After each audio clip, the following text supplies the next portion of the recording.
Okay, let's look at top type patient information sheet. So again, the most commonly used information sheets, COPD patient information sheets, letting them know what services are available for COPD patients, how they can help themselves, and the self-management plans for rescue antibiotic. These are, to say, the very common ones I give. I've also divided it up into patient diaries, sound doctor library, various diet sheets I commonly give out, exercise sheets that I give out, and then just some other common ones. Let's just have a quick whistle stop tour through them. So looking at lifestyle, diet sheets, pictures to show patients, telling them about the Daphne Course Expert Programme, and then other patient information leaflets for diabetes. Might be really helpful for the diabetic nurses to use. DNA CPR form. It's okay to print them out without having the red border on. And if we want to tell patients what DNA CPR is all about, I print that out as well. These are the exercise and health referral scheme forms.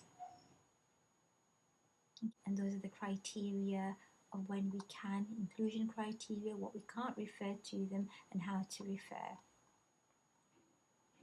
And patients can fill in the form and self-refer as well.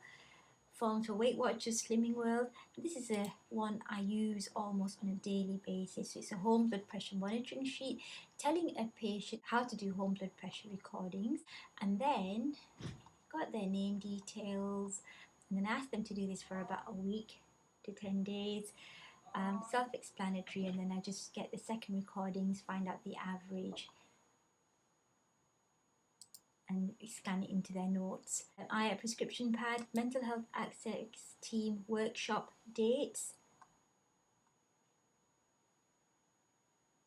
So every few months we try and update, and the patient just has to ring up that number. I've talked about the phlebotomy, the hospital service, printing that out for patients when they can go up for blood tests. Saline nasal irrigation, how to do it. For people with sinusitis problems, this is what the ENT patients are given. We've talked about the X-ray patient information sheet. Rather than keeping them, we've got it there accessible at all times. Then that's a common one, a menstrual diary. I just print out about one of them, so the patients can keep a record over 3 months. Food diary, fluid input output chart. I mean, to diagnose continence issues, we really do need one of these to see the difference, whether it's stress, incontinence, or overactive bladder. So they fill this in for 3 days. Headache diaries for adults and children, stool diaries.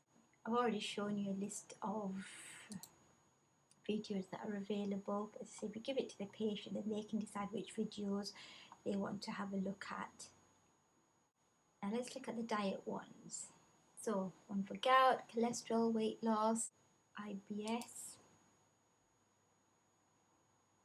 Okay, and these are all done by the British Dietetic Association.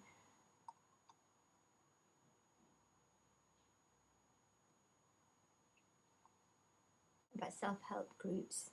I find the vitamin D1 osteoporosis one I commonly give, as well as the menopause.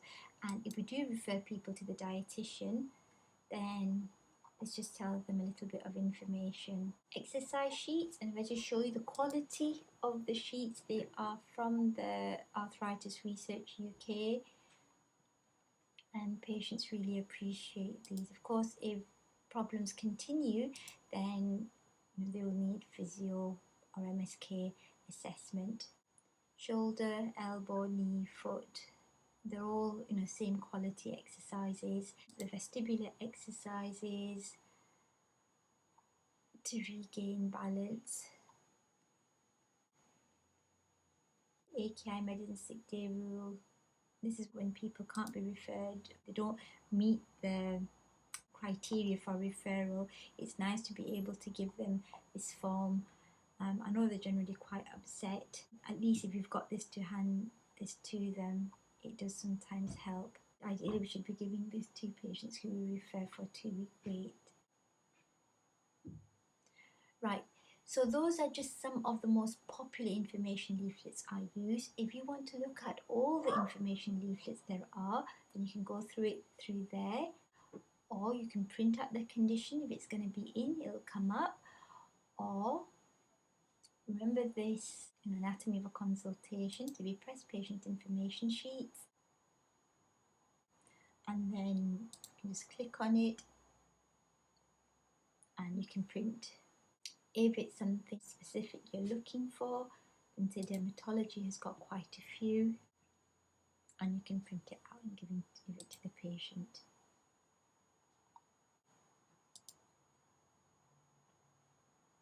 If you want to choose something else, you've got to unclick it before you click another one. Now, the other last way of getting leaflets, so if you click on whichever speciality you want, press dermatology, you can press patient information sheets, and that will have already selected all the dermatology sheets for you. There's one set of leaflets that are really useful, and they're to do with mental health problems, depression, anxiety, stress, panic, bereavement, substance misuse, etc. So I want to show you how to get to the Northumberland, Tyne and Wear patient information leaflets. So you can do mental health, go on to patient information sheets. So they'll all have NTW, Northumberland, Tyne and Wear. Mood juice is the alternative one. Say anxiety, a self-help guide, and that will take you onto the page where all the various leaflets are available.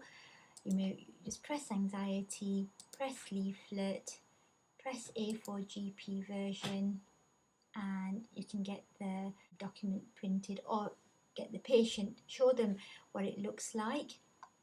Yeah, explains the anxiety. It's quite a bit, and there's a lot of work that the patient has to do as well. That's if they don't want to go for counselling and they want to try and manage things themselves, and they've got self-help groups and numbers and stuff like that at the end. Right, so something for them to work through. The other option is just close this. Of course, I can go into patient information sheets and then click mental health. Or another easy way is if I just put, say, anxiety there in the search box, and it will come up there. Or I can do leaflets, and I'll go directly to the self-help leaflets. Any problem, let us know and we'll try and help.